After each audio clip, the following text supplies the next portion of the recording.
গ্রামের মেলায় গেলে আজও অনেককে ছোট্ট রঙিন খেলনা ফেরি করতে দেখা যায়। এর মধ্যে একটি খুব জনপ্রিয় ও পরিচিত খেলনা হলো বাবল ব্লো স্টিক বা সাবান জলের বুদবুদ তৈরির কাঠি। শিশুদের কাছে এটি অত্যন্ত আকর্ষণীয়, কারণ এতে সাবান জল ব্যবহার করে ছোট বড় বুদবুদ তৈরি করা হয়। শিশুদের কাছে আরেকটি জনপ্রিয় খেলনা হলো কাগজ, বাঁশের কঞ্চি বা প্লাস্টিক দিয়ে বানানো চরকি। বাতাস লাগলে এই চরকিগুলো ঘুরতে থাকে, যা দেখে শিশুরা মুগ্ধ হয়ে পড়ে। এজন্য এটিকে হাওয়া কলও বলা হয়। ইংরেজিতে এর নাম উইন্ড স্পিনার বা পিনহুইল। গ্রামের পথ, ঘাট বাঁধের ধারে, খেলাধুলার মাঠ, সব জায়গায় এই ছোট্ট খেলনা শিশুদের আনন্দের সঙ্গী ছিল। এটা আমরা ছোটবেলায় আমার বাবা আর বাবা ঘরে দেখছি যে মেলা মেলায় গেলে এবার সেটা বাজায়। এবার সেটা বাজাইলে বোঝা যায় মেলা হচ্ছে। কারণ আমাদের পুঁজিপাত্র কম, সেই জন্য আমরা ঘুরে ঘুরে বিক্রি করি। টাকা পয়সা নাই।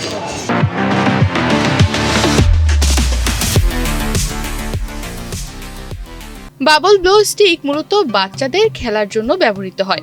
এটি দিয়ে সাবান জল ব্যবহার করে নানা আকারের বুদবুদ তৈরি করা হয়। সাধারণত এই খেলনা মেলা, পার্ক বা খেলনার দোকান থেকে সহজে পাওয়া যায়। অনলাইনে বিক্রিও হয়। টেকসই প্লাস্টিক দিয়ে তৈরি হওয়ায় এগুলো দীর্ঘদিন ব্যবহারযোগ্য হয় এবং এতে থাকা বিশেষ সাবান জল বুদবুদ দীর্ঘস্থায়ী করে তোলে। কিন্তু সময়ের সঙ্গে সঙ্গে এই খেলনা হারিয়ে যাচ্ছে।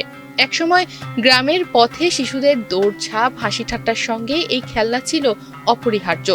আজও রাস্তায় রাস্তায় এসব খেলনা ফেরি করা হয়, কিন্তু দাম কমে মাত্র 20 টাকায়। মেলায় বিক্রি হলে এর দাম হয় 150 থেকে 250 টাকা।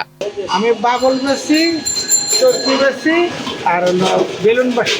এগুলো কি রাস্তায় হেঁটে হেঁটে বিক্রি? জি, হেঁটে হেঁটে বিক্রি করি। 5 জনের পরিবারের নজরুল ইসলাম সকাল 7টা থেকে রাত 8টা পর্যন্ত এই খেলনা বিক্রি করে জীবিকা নির্বাহ করেন।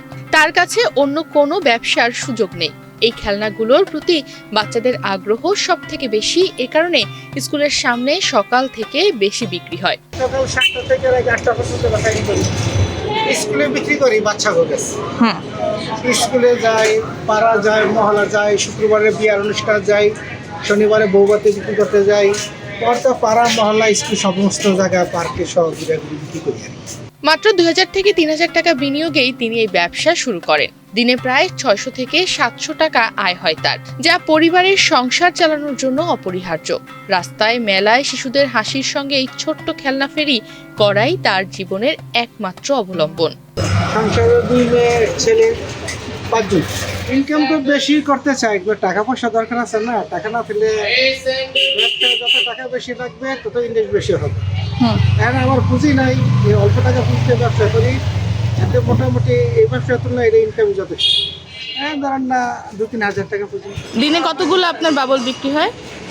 আমার সর্বনিম্ন 50-60 পিস যায়। বাচ্চারা নেয়, বাচ্চার মায়েরা নেয়, বাচ্চার বাবারা নেয়।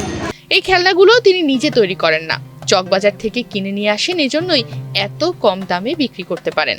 এগুলো কি নিজে বানান? না, কিনে আনি। কোথা থেকে? চকবাজার থেকে। গ্রামের মেলার এই ছোট্ট খেলনা শুধু খেলার উপকরণ নয়, বরং মানুষের জীবিকার মাধ্যমও।